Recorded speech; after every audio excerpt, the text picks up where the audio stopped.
सिद्धांत और आदर्श इस वटवृक्ष को ऊंचाई देते हैं।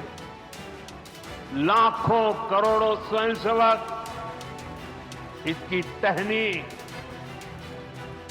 ये कोई साधारण वटवृक्ष नहीं, राष्ट्रीय स्वयंसेवक संघ भारत की अमर संस्कृति का आधुनिक अक्षय वट है।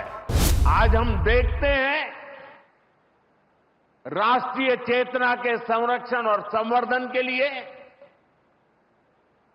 जो विचार बीज 100 साल पहले बोला गया, वो महान वटवृक्ष के रूप में आज दुनिया के सामने है।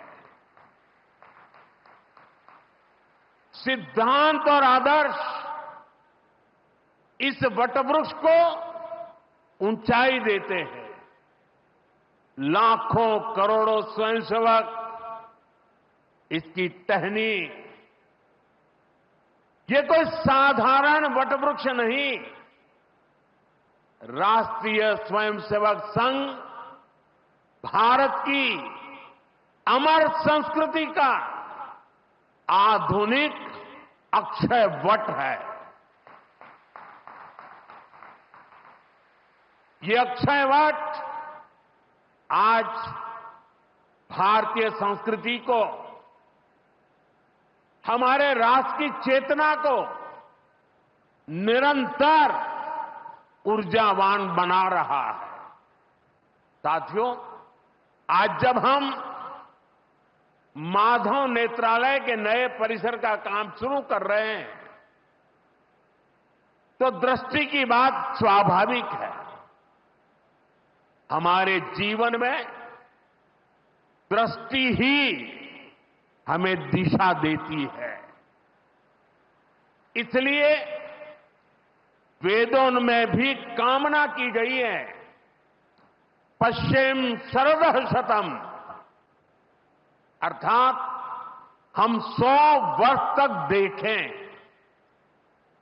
ये दृष्टि आंखों की यानी बाह्य दृष्टि भी होनी चाहिए और अंतः दृष्टि भी होनी चाहिए।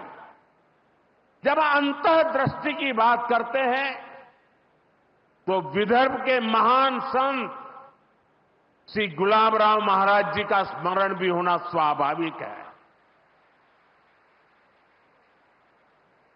उन्हें प्रज्ञाचक्षु कहा जाता था। बहुत कम आयु में ही उनको आंखों से दिखाई देना बंद हो गया, लेकिन फिर भी उन्होंने अनेकों पुस्तकें लिखी थी।